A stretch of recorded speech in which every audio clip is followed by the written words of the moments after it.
They held his funeral on November 12th, 1993. Empty casket, folded flag. 200 people crying for a man who was still very much alive and fighting to stay that way. His wife sobbed in the front row. His son held a salute like a broken little soldier. And his 8-year-old daughter kept asking when Daddy was coming down from heaven. But that day, no one imagined the truth. No one imagined that the man they were burying was, at that exact moment, bleeding in a basement, fighting death, fighting pain, fighting to remember who he was. When he finally came back 10 months later, thin, injured, walking with difficulty, the woman who vowed to love him in sickness and in health, in joy and in sorrow, did not run into his arms. She didn't cry with relief. She didn't fall to her knees thanking God. She didn't embrace the husband who had walked through hell just to come home. She looked at him as if he were a ghost, then as if he were a problem, and finally him as if he were a threat. She closed the door behind her so the children wouldn't see, and ordered him to choose, be the ghost they love, or the monster they'll fear forever. In that moment, his heart, already stitched together by bullets, darkness, and loneliness, broke in a way no war had ever managed to break it, and what no one knew was that one day destiny would put this same woman on her knees, begging forgiveness, crying over the man she abandoned, pleading for a chance that would never come back, because he didn't want anything from that family anymore. And nothing in this world could change that. Comment below if you know or have ever heard of any soldier who carries an emotional, tragic, or inspiring story. It helps the channel, strengthens our community, and shows YouTube that this kind of content needs to reach more people.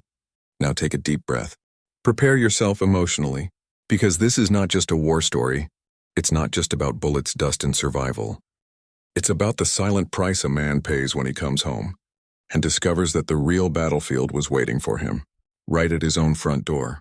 It's about the pain of being forgotten, buried, replaced. It's about a soldier who came back from hell, only to discover that hell already lived inside his own house. And it's also about regret. Regret that arrives too late. Regret that hurts more than scars. This story will break you and lift you up at the same time. It will make you angry, make you sad, and maybe give you hope. Because sometimes when the whole world gives up on a man, he discovers he can build an entire world of his own. Now, let's begin. The sky over Woodbridge, Virginia, on November 12th, 1993, looked like it had been painted for morning. Heavy gray, clouds hanging low and still, as if the whole world were holding its breath.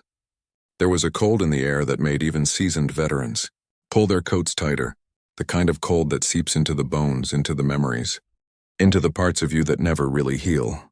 No one standing outside that small Methodist church could have imagined the truth.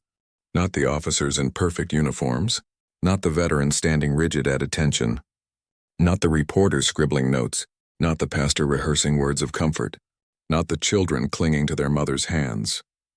And certainly not Laura Reed herself, because none of them, absolutely none of them, knew that. The man they were burying was still alive. Inside the church there was an empty casket, draped with the American flag, folded so perfectly that not a single line dared fall out of. Regulation, that deep blue fabric, didn't symbolize freedom that day. It symbolized absence, loss, a sense of ending that had been declared far too quickly, far too absolutely. 200 people filled the pews, packing the sanctuary with a suffocating mix of grief and disbelief. Everything echoed, sniffles, choked sobs, shuffling feet. There is something deeply unnatural about crying over a body that isn't there, and everyone felt it, even if they couldn't explain why. The local papers would run the story for a full week. Local ranger killed in Mogadishu. Hero laid to rest. Staff Sergeant Jacob M. Reed gone too soon. But there was something those articles didn't capture, something photographs couldn't show, something no journalistic talent could fully describe. The wife's mourning wasn't simple, nor the children's, nor the community's, because this wasn't a clean tragedy. It was the beginning of a wound that would never completely close. Laura Margaret Reed sat in the front row, dressed in black from shoulder to heel, clutching the funeral program so tightly the paper began to tear. Her eyes were red, but not just from crying. There was exhaustion in them. Fear, a kind of emotional collapse that comes when the world demands you keep functioning long after you've lost the strength to stand. She stared at the flag on the casket as if it were the last piece of her husband left in the world. But deep down, way down, something dark and unspeakable was forming inside her. Something she would only admit years later, when therapy finally ripped the truth out She wasn't crying only because Jacob was gone. She was crying because she didn't know how to live without him. The guilt of that thought would haunt her for the rest of her life. Michael Jr., 12 years old, insisted on wearing his junior cadet uniform, the same one his father had pinned a small patch on before leaving for the mission. People whispered about how brave he looked, how strong, how proud his father would be. But the boy's hands were shaking. Every time the pastor said fallen, Michael blinked too fast, trying to hold back the tears that kept pushing their way. He told himself over and over that he had to stand straight, had to stay firm because that's what Rangers do. But he was just a child trying to fill boots that were far too big. Emily, 8 years old, didn't cry like the adults. She cried from confusion, from desperation, from an innocence far too pure for the weight of that moment. Every few minutes, her small voice cut through the silence of the sanctuary. When is Daddy coming down from heaven? He promised he'd come back. And every time she said that, Laura's shoulders tensed with pain. Not physical pain, the kind that cuts much deeper. And somewhere, far away, in a dark basement in Mogadishu, Jacob would have felt that crying if the world allowed that sort of thing. Because at that exact moment, he was alive. Barely, but alive. In Mogadishu, Infantry Sergeant Jacob Michael Reed, the senior NCO among the 12 Rangers who had volunteered to guide the lost convoy through the city, was lying on a packed dirt floor, his hands tied behind his back with plastic cuffs. His body was weak from blood loss, his femur burning from the RPG shrapnel buried deep inside. He drifted in and out of consciousness, seeing flashes of his children, hearing echoes of promises he'd made, clinging to memories the way a drowning man clings to driftwood.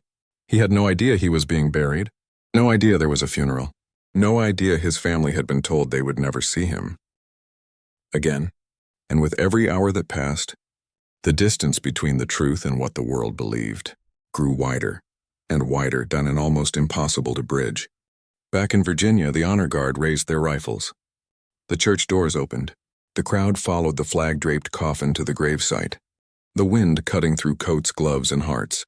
3 rifle volleys, sharp, precise, final. The sound tore through the air, but Laura didn't move. Her pain had frozen into something colder, harder, something that would one day turn into resentment. Resentment at being left behind, at being forced to be stronger than she ever believed she could be. When the folded flag was placed into her hands, she collapsed.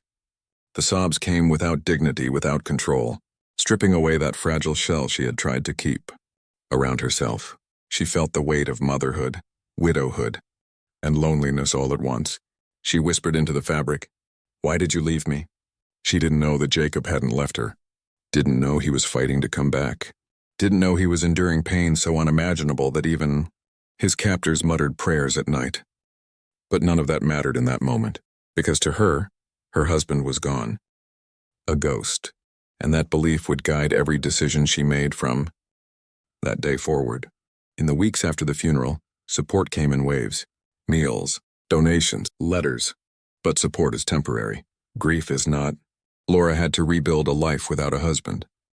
Without his income, without emotional partnership. Without an anchor. She fought through bills, nightmares, the struggle of holding 2 broken children together, and her own desperate attempt not to completely fall apart. Guilt turned into exhaustion. Exhaustion turned into bitterness. Bitterness turned into something worse. She began to resent Jacob for dying. Not consciously, not out of malice, but out of sheer human frailty. It's easy to love the dead. Living with their absence is hard. And as the months crawled by, Laura started to rewrite the story in her own head, just to survive. He left us. He chose the army over his family. He died and destroyed our lives. Those thoughts weren't fair. They weren't true.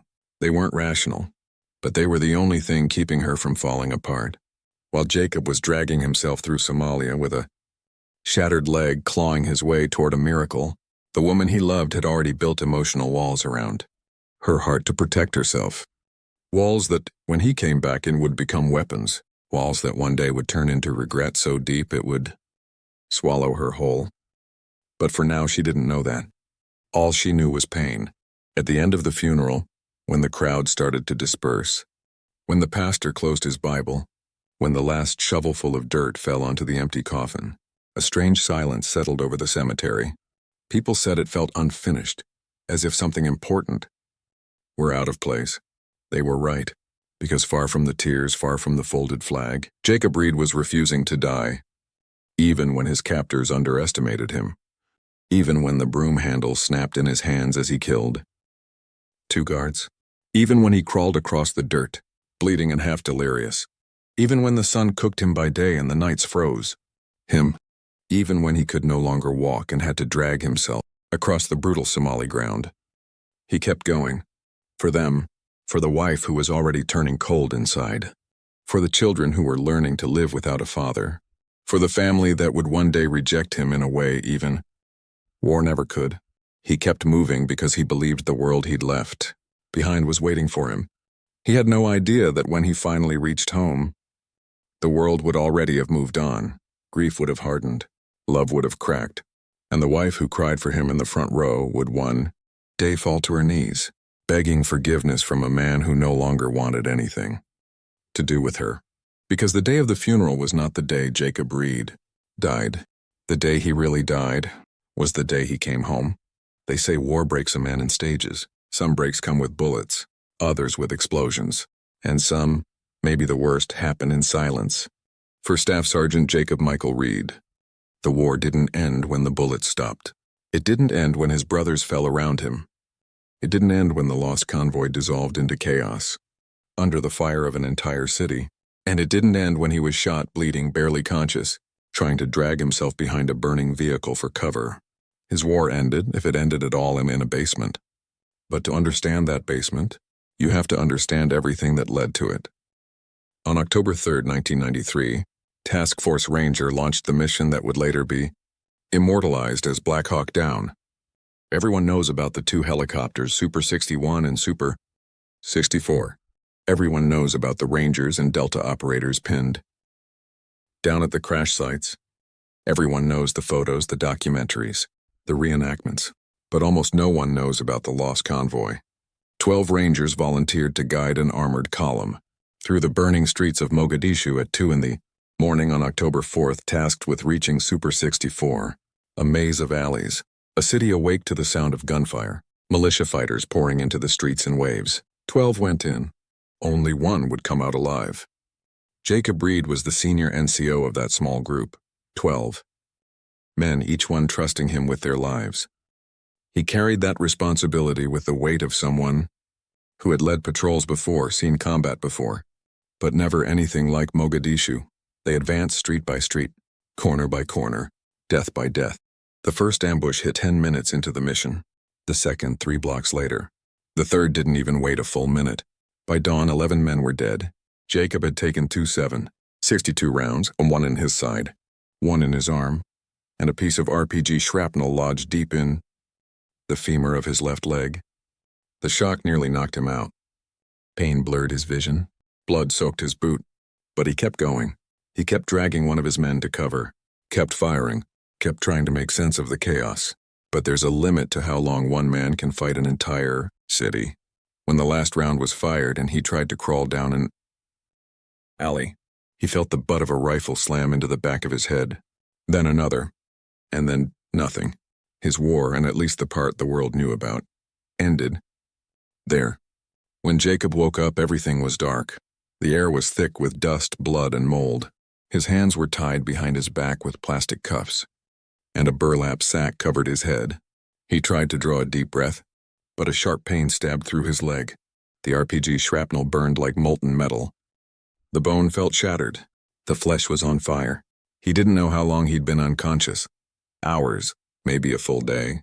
Down there, time didn't exist. Voices came first. Low. Urgent. Arguing. Then footsteps. Then hands yanking the sack off his head. He squinted into the lamplight. The basement was small with damp, packed dirt floors, wooden beams overhead, a rusty metal bucket in one corner, a table laid out with tools, some for construction, some for pain. His captors stood around him whispering, pointing at his leg, at the blood-soaked bandages, at his face. They assumed he was already dying. That was the first mercy fate ever showed him.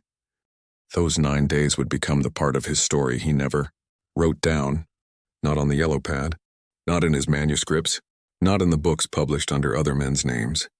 Some things he believed were too heavy even for paper. On the first day, they barely touched him. They figured the wounds and the infection would take care of things. They left him sprawled on the dirt floor, unable to move his leg, battling fever, drifting in and out of consciousness to the distant sound of gunfire. On the second day, the questions began. Not military questions. They didn't want secrets. They wanted trophies, stories, confirmation of kills. They wanted to know if he'd killed Somalis, if he feared death, if he regretted coming. He said nothing. On the third day, the fever turned to full delirium. He saw flashes of home. Emily's smile. Michael Jr. saluting before the mission. Laura waving from the porch, shouting, "Come back alive!"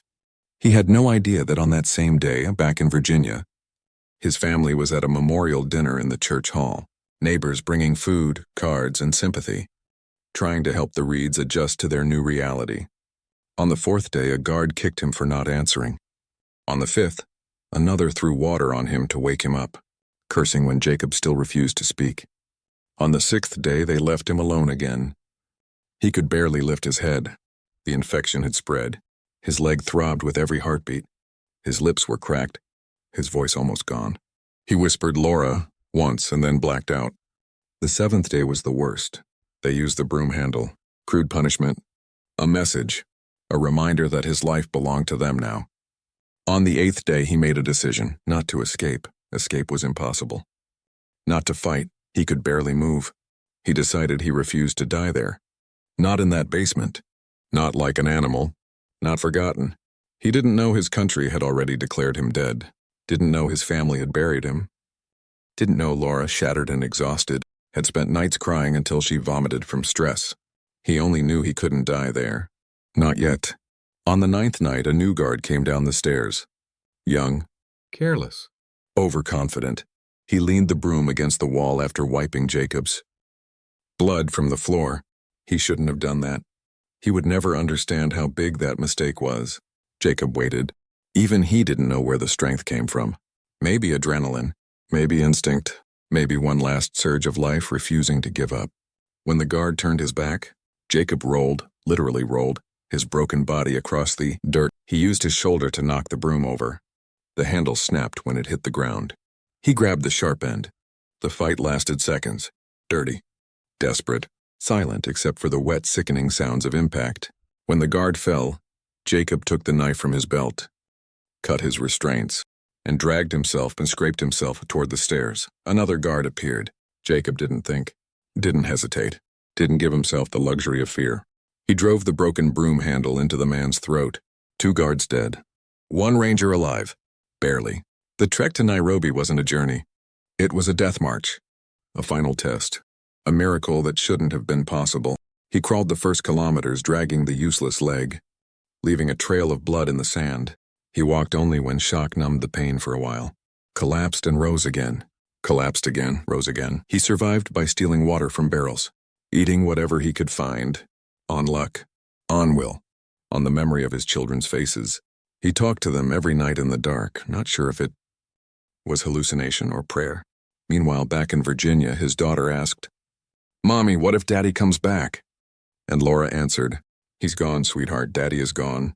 She had no idea how wrong she was. He reached Nairobi on October 14th, collapsed at the door of the U.S. Embassy, weighing just 108 pounds. Rangers who saw him later said he looked like death itself, wearing a uniform. They flew him to Landstuhl, listed him as John Doe. Surgeons saved his life, and when he woke up, his family had already buried the body that never lay in that coffin. February 1994. 4 months later, still limping, still healing, still alive. They gave him a cane, a hospital bag, and a folder stamped, "Do not contact family. KIA status remains in effect." The intentions were bureaucratic, cold, simple. They thought revealing he was alive would cause complications. Paperwork, investigation, media attention. They thought silence was easier.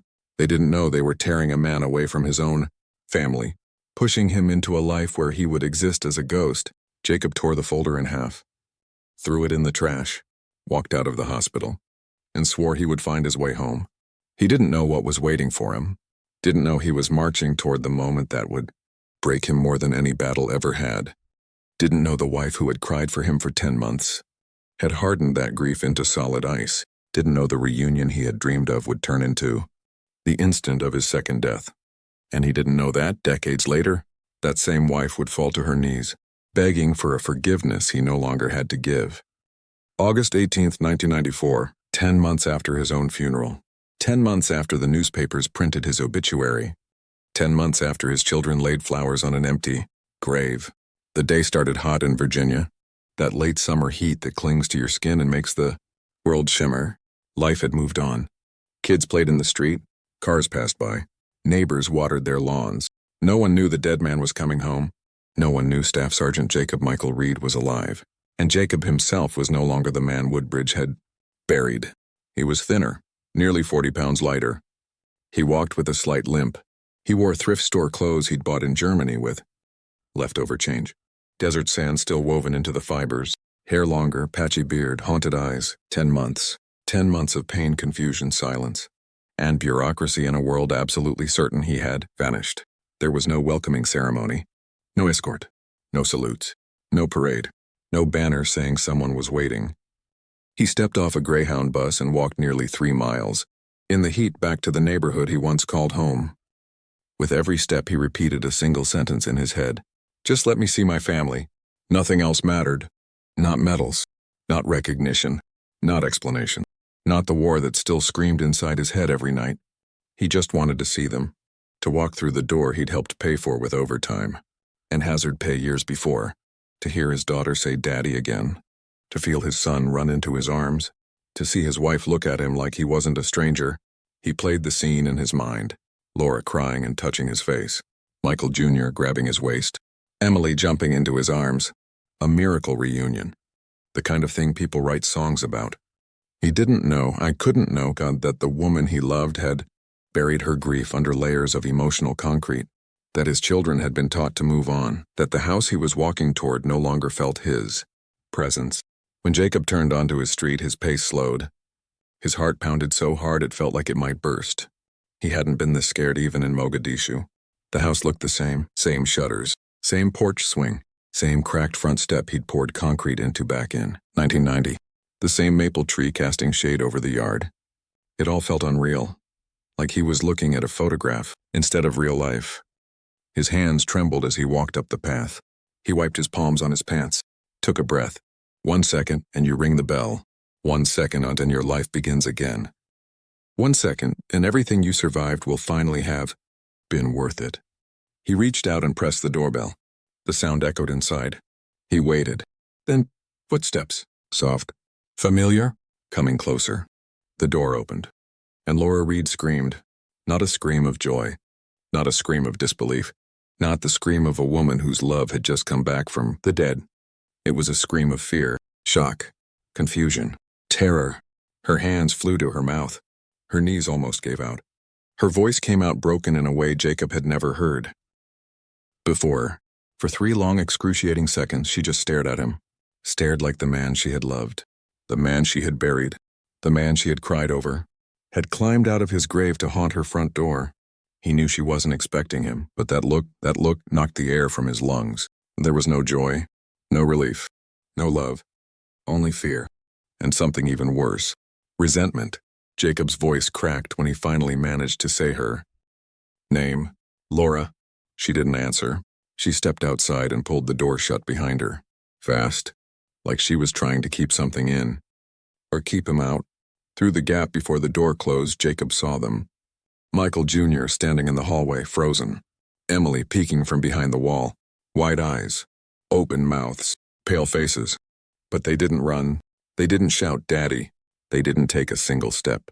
They didn't believe he was real. And even worse, they didn't know if they wanted him to be. When the door finally latched shut, Laura's expression fell apart. The tears he'd spent 10 months dreaming of wiping away filled her eyes. But those tears weren't for him. They were for the life she'd built without him. And the terror of losing it all again. Her voice, when it came, was like a blade. "You can't come in." He blinked, confused, shattered. "What? Laura, it's me. I came back." She shook her head, disbelief and anger twisting together. I spent 10 months putting our kids back together. 10 months holding this family alone. 10 months rebuilding their world after we buried you. If you walk through that door, you will destroy everything I rebuilt. The words hit like a shot, cleaner and deeper than any 7.62 round he'd taken in Mogadishu. He reached out, his voice trembling. "Laura, I came back. I fought to come back, please." She cut him off. "Choose. Be the ghost they can love, or the monster they'll fear for the rest of their lives." He staggered as if she'd punched him. Ghost. Or monster. Not husband. Not father. Not hero. Not survivor. A choice between staying dead or being hated. He looked past her one last time. Michael Jr. Still frozen, tears in his eyes but not moving closer. Emily crying silently, half hidden by the wall. Neither child ran to him. Neither reached out. And in that moment, Jacob understood something devastating. He had survived Mogadishu, but his family had not survived losing him. He took a step back. Then another. And another. Each step felt like his bones were turning to dust. His chest tightened. His vision blurred. A ringing louder than any explosion in Somalia filled his ears. When his boot hit the last porch step, the one he'd poured himself, Laura's trembling hand slammed the door. Hard. Then the deadbolt turned twice. Click. Click. That sound would haunt him for decades. He stood there for a while, staring at the closed door. The house he thought would heal him. The family he believed would save him. The life he had fought to return to. The world had declared him dead. His country had turned him into a ghost. But when he heard that lock turn, that was when he truly believed he was dead. He turned away, walked down the path, away from the house, away from the children he adored, away from the woman he'd walked through hell to see again. And he walked toward the rest of his life. As a dead man, it would take years, decades, for Laura to finally admit the truth to herself. She wasn't afraid of him. She wasn't angry at him. She didn't hate him. She hated what losing him had done to her. For 10 months she had shattered inside in silence, held her children through nightmares, cried alone every night, faced fear, depression, anxiety, survived the funeral, survived the gossip, survived the empty bed, the empty chair at the kitchen table, the empty future. So when he suddenly appeared, alive, thin, limping, haunted, her mind snapped. She rejected him because she believed she wouldn't survive, losing him a second time. But that choice, that single moment at the door, would become the great regret of her life, a regret that would one day push her to her knees in front of him, begging for a forgiveness he no longer had to give. Because when he left that day, he didn't just leave the house, he left them forever. August 18th, 1994, was the day Jacob Reed died for the second time. Not on a battlefield, not in a basement, not on a stretcher, but on a quiet suburban porch in Woodbridge, Virginia, when the woman he loved slammed the door in his face and locked it twice. The army killed him on paper. His captors tried to kill him in a basement, but his wife, she killed him in the only place that really matters, inside. After telling him to choose between being a ghost or a monster, he chose neither. He chose distance, silence, oblivion. If the world wanted Jacob Reed dead, he'd give them exactly that.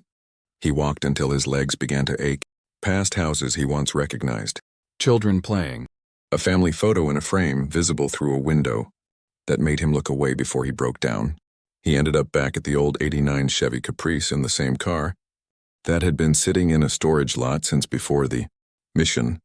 The key was still hidden behind the visor. He'd always been predictable like that. He sat behind the wheel for a long time, gripping it so hard his knuckles turned white. He wasn't going somewhere. He wasn't running. He wasn't fleeing. He was simply leaving. Leaving the only place he'd thought might save him. He turned the key and drove south. Radio off. Windows cracked open. Sunset fading in the rearview mirror.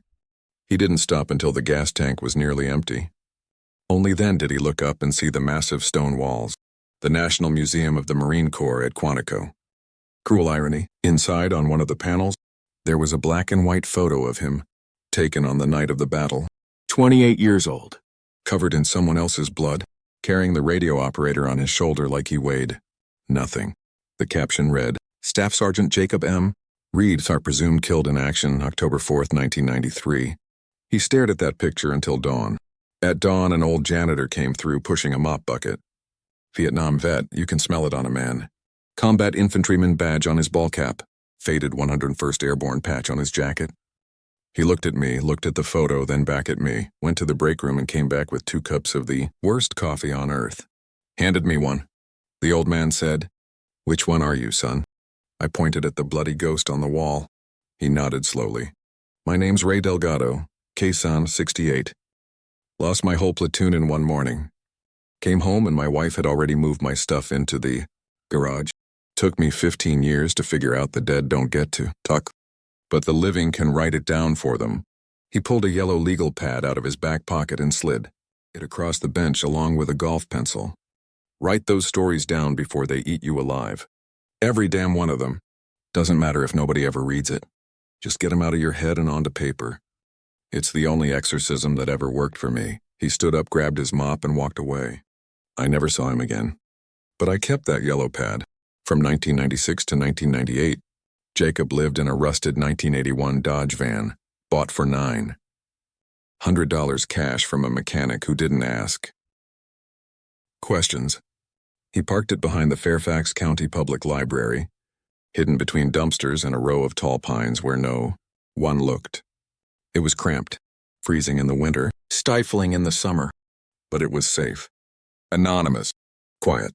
He showered at the YMCA, ate MREs from a surplus store, did laundry at a 24-hour laundromat. Every morning at 9 a.m., he walked into the library with Ray Delgado's yellow pad and pencils he sharpened with his own K-bar. He sat at the same table, in the same chair, with the same mission. Write. Not for glory. Not for money. Not to be published. He wrote to stay alive. He wrote because if he didn't get the war out of his head, it would drown him. He wrote down every firefight, every ambush, every loss, every scream, every moment his fallen brothers fought to breathe. He wrote the truth the world didn't want to hear. The lost convoy was never supposed to survive. 12 volunteered. Only 1 made it home. By the time he finished, the pad was full. Then another. Then 5. He transcribed everything into a 412-page manuscript by hand, titled The Lost Convoy, the Real Story They Buried With Us. It was raw, honest, beautiful, terrifying, the kind of story that changes lives. No one wanted it. He sent it to 47 agents. 46 rejected it. The rejection letters piled up on the passenger seat of the phone, some polite, some blunt, some cruel. He was used to being invisible, but somehow it still hurt. He had survived Mogadishu, survived 9 days in a basement, survived 180 kilometers through hell, survived being declared dead, survived being rejected by the family he loved, but being ignored by the country he'd fought for was another shot to the heart. Then came the 47th agent, a retired general, a man who needed a book yesterday, a man who didn't care about authenticity, just deadline. He bought Jacob's manuscript for $37,000. Put his own name on the cover. The book climbed to number 4 on the New York Times bestseller list, not with Jacob on TV, not with Jacob giving interviews, not with Jacob signing copies, none of that. He was living in a van, sleeping on a piece of foam, eating dollar store soup. The general did the press tour, smiled on camera, took the applause. Jacob didn't care, because for the first time since Mogadishu, he could breathe. He bought a real mattress for the van, new boots, more yellow pad, and he kept writing. From 1996 to 2022, Jacob wrote 23 more manuscripts, 23 books, 23 bestsellers, 23 ghostwriting contracts for retired officers, politicians, and military consultants who wanted to seem more heroic than they really were. Each book was negotiated quietly, paid from shadowy funds, credited to someone else, protected by airtight non-disclosure agreements, deposited under the name Jacob Michael Reed, estate of deceased. By 2022, the dead man was worth $214 million. No one knew. No one suspected. His file still listed him as killed in action, his social security number frozen, his legal existence erased. He was a ghost, but a ghost who had rebuilt himself from nothing. The man his country threw away had become one of the most successful authors in the United States, and no one had ever heard his voice. While Jacob was rebuilding his life in silence, Laura's life went in another direction. At first, everything looked stable. She remarried a few years after Jacob was declared dead. A police officer named Daniel Hart. Stable, predictable, present. On paper, the family worked. In reality, nothing fit. Michael Jr. never connected with his stepfather. Emily pulled away. Laura drowned her silent grief in overwork perfectionism. And the lie that everything was fine. Pretending only works until something cracks. One night, years later, she saw Jacob's photo in a museum. Catalog. The same image he stared at that night. She froze. Her hands trembled. Her breath hitched. And in that moment she realized she had never stopped loving him. She had never forgiven herself. And she never would. At first she hid it. Then she started crying in secret. Then the dreams came. Jacob standing at the foot of her bed. Not angry, just disappointed. Her new husband noticed. The marriage began to crumble. Argument. Distance. Accusation. But the worst part, the part she couldn't admit, was this. She would rather live alone than live without Jacob. But she forced herself to live without him. At every birth, every Christmas, every time she looked at the empty side of the bed, a quiet voice whispered, "You pushed him away. He walked through hell to come back to you. And you shut the door." That thought became a shadow that never left her. It consumed her. And the more successful Jacob became, even silently, even invisible, the deeper her regret dug into her. For years she prayed, "God, give me a chance to say I'm sorry." But fate is cruel, because when that chance finally came, in front of the Pentagon, decades later, with the whole country watching, Jacob would look her in the eyes and bury her with words sharper than any knife. The morning of April 3rd, 2024, was strangely calm on Jacob Reed's farm in rural Virginia. A thin layer of fog clung to the fields. Birds were just beginning to break the silence. The world felt intact, pure, quiet, the opposite of everything Jacob had lived through. On his wooden desk lay the yellow pad Ray Delgado had given him nearly 30 years before, stained with coffee, worn, sacred. He ran his thumb over the cover, remembering the night he held it for the first time. The night he realized even ghosts can bleed stories onto paper. And that day, after 30 years of being legally dead, the Pentagon wanted him alive. An invitation wrapped in gold trim, full of seals and signatures from men who had once ignored his existence. Infantry Sergeant Jacob Michael Reed is hereby invited to receive the Medal of Honor, the sole known survivor of the lost convoy, presumed killed in action for 30 years. He didn't dress up for them, didn't rehearse a speech, didn't plan to be kind. Jacob was a man who had carried alone the weight of a nation's silence. He took the dress uniform that had hung in his closet for decades. It still fit, not because his body was perfect, but because trauma preserves a man in strange ways. He put the uniform on slowly, carefully, not as a symbol, not as an honor, but as armor. That day he would face the people who had buried him alive. When the Reed family arrived at the Pentagon that morning, they came as honored guests. VIP credential, reserved seat, handlers opening doors, reporters snapping photos, commentators murmuring, "His family is here in front row." What a beautiful moment for them. His ex-wife, Laura, walked with stiff shoulders and perfectly pinned hair. But her hands were shaking. Her chest tightened with every camera flash. She was terrified, though she couldn't have said why. Michael Jr., now 42, wore a sharp navy suit, hands clasped behind his back like a soldier who never wore a uniform but carried one in his heart. Emily, 38, held her mother's arm, her eyes already red. None of them had seen Jacob since that day in 1994. No photo, no phone call, nothing. They assumed he didn't want to be found. They were right. Meanwhile, Jacob parked his old pickup 3 blocks away. No escort, no entourage, no fanfare. Just him, the limp, and the weight of 30 years on his shoulders.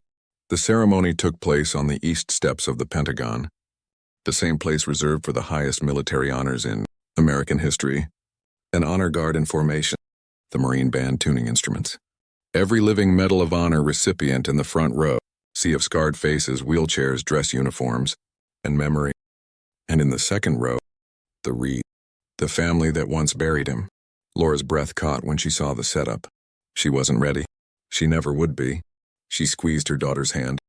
Emily squeezed back, whispering, "Mom, are you okay?" Laura forced a fragile smile. "I just want to see him." Even she didn't understand how loaded that sentence was. How deep regret had already sunk. How hard her heart was about to break.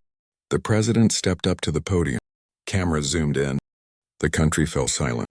He began to read the citation, for extraordinary heroism under conditions of extreme risk.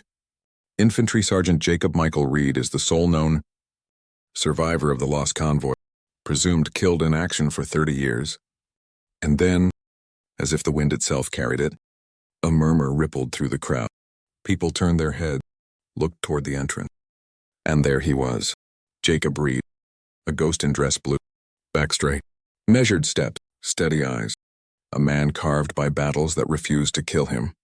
The entire audience rose to their feet. Gasp, whispered. 1,000 camera shutter. He walked like a soldier from another era, like a memory given flesh. Like time itself, it had to step aside to let him pass. But as he neared the front row, everything changed. Emily's breath hitched. Oh my God. Mom. Mom, it's him. Michael Jr. choked on the word. Dad? 42 years old. A grown man. Suddenly a boy again. He stood up, shaking. Jacob still hadn't looked at him. Kept walking. Military cadence.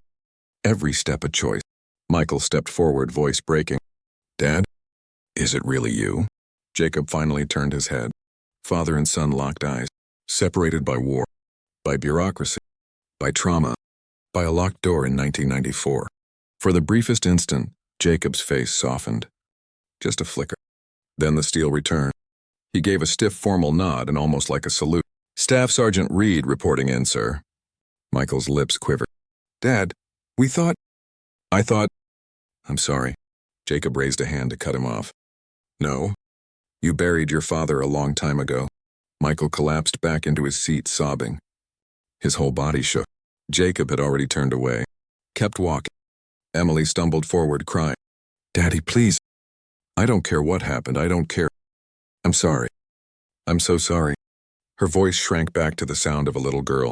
Jacob didn't look at her. Couldn't. Or wouldn't. He kept walking. Emily fell back into her chair, face buried in her hands. Then he stopped in front of Laura, the woman he once loved, who broke under the weight of law, who poured concrete over her own heart, who shut the door when he needed her most, who regretted it every day afterward. Her breath hitched. Her vision blurred. She whispered, Jacob. He stepped closer, close enough for her to smell the crisp fabric of his uniform, close enough for the microphone to catch every word. His voice came low, controlled, not angry, not hateful, just empty. One day I walked 180 kilometers to get back home. Today the whole country watched me do it again.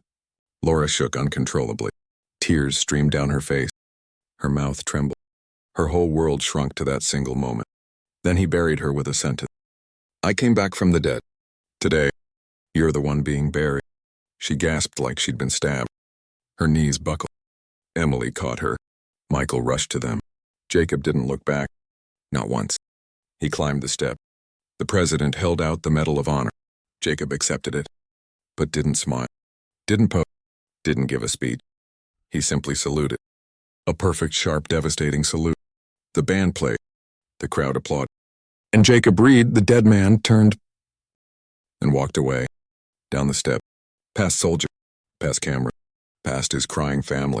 Past the history that never honored him. He didn't stop. Didn't hesitate. Didn't look back. In the days that followed, the country talked about nothing else. Why did he ignore his family? Why did he say that to his ex-wife? Why did he just walk away? Where has he been for 30 years? Is he angry? Is he broken? Is he a legend? Jacob answered none of it. Not on talk show. Not in interview. Not to reporters camped outside his farm. He went back to silence. To his field. To his porch. To the yellow pen. To anonymous manuscript. To quiet acts of generosity no one recorded. Every October 3rd, he visited the Vietnam Memorial at dawn and left. 23 black balloons. One for each book he'd written under another man's name. One for each year he'd been dead. Tourists always asked, who leaves these? A park ranger would smile just a little and say, the ghost. He only comes back when America remembers what it threw away. Laura never recovered from that ceremony. Not emotionally. Not spiritual, not psychological. Her second marriage fell apart. Friendships faded. Every night she replayed the words in her mind. Today, you're the one being buried. She begged God to undo that moment, to give her one chance to apologize, to explain, to say, I broke because I loved you. That chance never came. Jacob lived in peace, but not with her. He forgave the world, forgave the army, forgave fate, forgave his own death. But he never opened that door again. Not for her. Not for the family that chose to bury him before his time. Jacob Reed became something rare in American history. A man who survived war, survived captivity, survived bureaucracy, survived grief, survived rejection, and rebuilt himself into someone unstoppable. Not because he wanted glory, but because he refused to stay dead. He lived quietly, paid full college tuition for children of fallen soldiers, left balloons at the Vietnam Memorial, wrote in the morning, walked his land in the afternoon, ended his days in silence. He never remarried, never chased fame, never chased forgiveness. He simply lived. And America, the country that once buried him, began to tell stories. Some men die in war. Some are killed by the people waiting at home. Few ever get to choose when they come back. Staff Sergeant Jacob Michael Reed chose, and the world would never again forget his name.